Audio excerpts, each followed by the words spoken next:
You know, I see a lot of talk online about mums who are trying to rid each other of feeling any kind of guilt or shame around wanting more.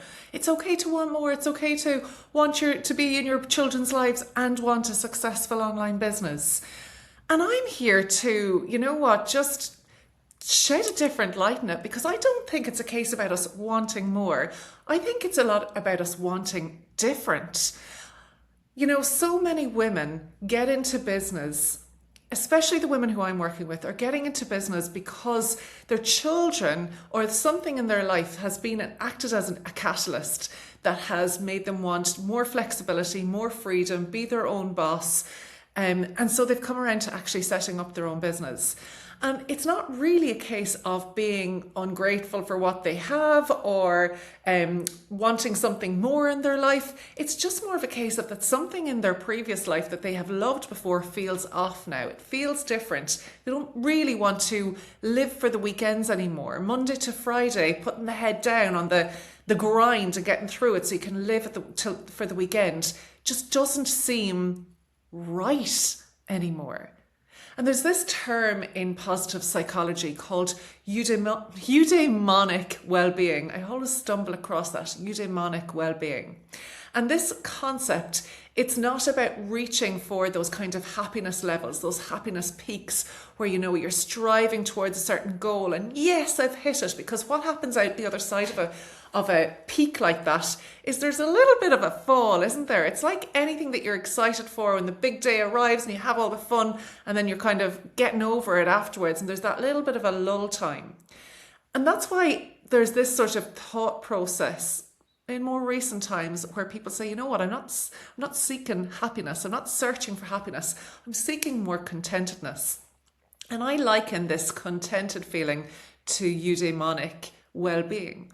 Because eudaimonic well-being, it's not about those happiness peaks and the low troughs that happen. It's more about the day-to-day living, the lived experience, the intentions that you're setting about what you want to be spending your days doing, who you want to be spending your days with, how you want to be spending those days. And it's not about, you know, every day being a party. Like, it's about real life.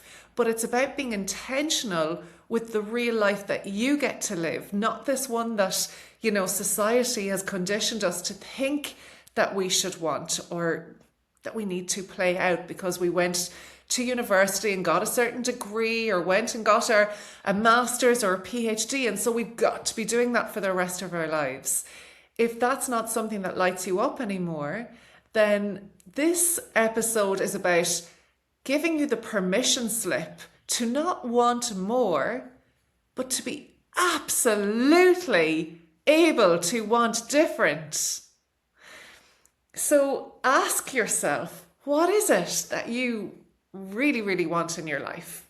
Do you want to be at home with your children when they get home from school? Do you want more flexibility in your days? Do you want more location freedom that would allow you to travel and work from anywhere? Do you want to grow something that's heart-led or feels purposeful, that you feel passionate about, or that has given you that like creative gene that you didn't even ever know you really had? Like, are those things exciting to you now, and are you getting to experience them in the life that you presently have?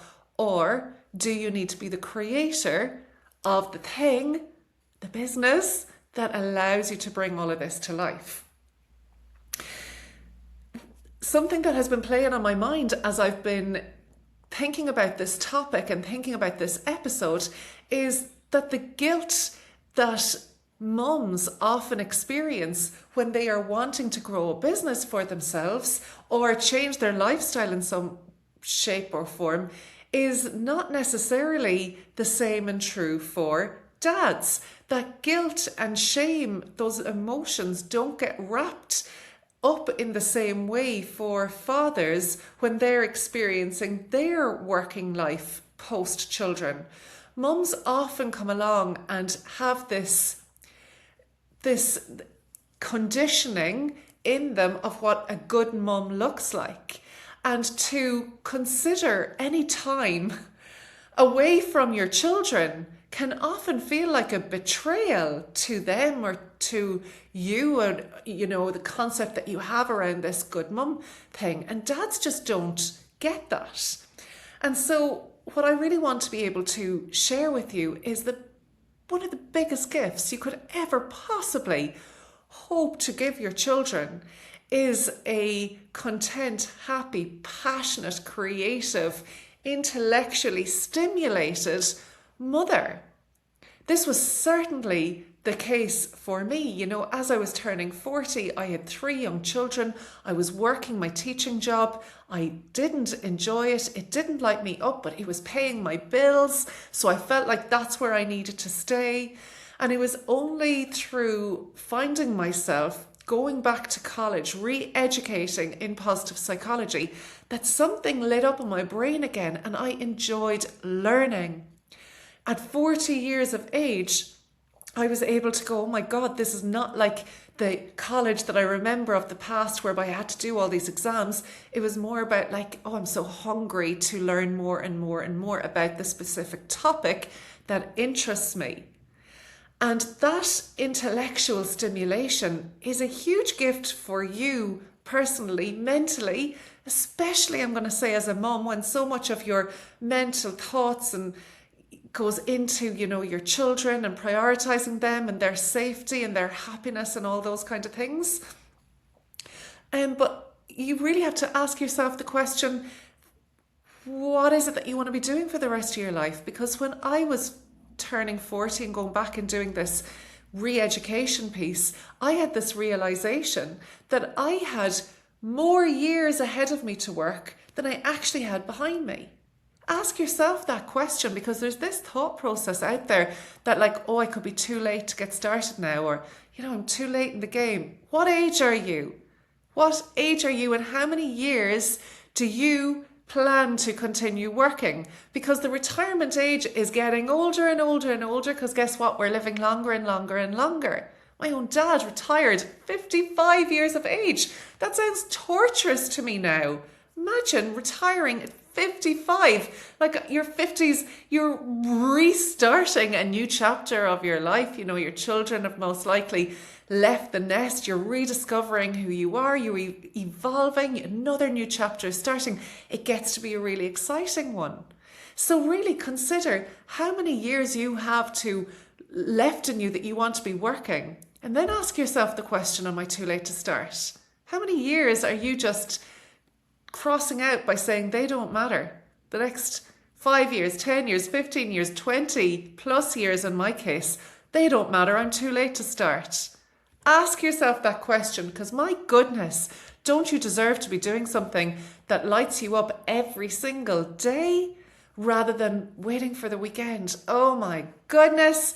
I remember as a teacher waiting for the weekend, waiting for school holidays, crossing down the days until it was Christmas or midterm or summer holidays. Now, because I've grown a business that's purposeful, heart-led, that I feel passionate about, it lights up the creativity inside me. It has become, and it's location, freedom filled, and because I love working with people who love to develop online courses and memberships and coaching programs and workshops and things like that, it gets to be so flexible that you don't even need a bloody holiday from it. You take them. My goodness, I love my holidays, so you can take them, but you're not going, I wish it was Friday, or you're not having that Sunday night fear of, oh my God, I have to go back to work again tomorrow. So this episode is purely just to tell you that you don't need to choose between your family and between your fulfillment. That's what this is. This business is your fulfillment. You get to grow humans and you get to grow an insanely successful business, as insanely successful as you want. What are your success metrics? It mightn't be to earn all the money in the world. It might be that you get to stand at the school gate and pick your kids up so that you get to go home and bake with them and do their homework. The point is that you get to choose, and a woman who is stimulated, intellectually stimulated, creative, purposeful and engaged every single day, the ripple effects that you will have on the people around you, including your children who you may be feeling guilt and shame around leaving as you grow this great thing, the ripple effect that you get to have on them is absolutely enormous. So come and find me on Instagram at @LornaLyons and tell me what you took most from this episode. I am dying to hear from you.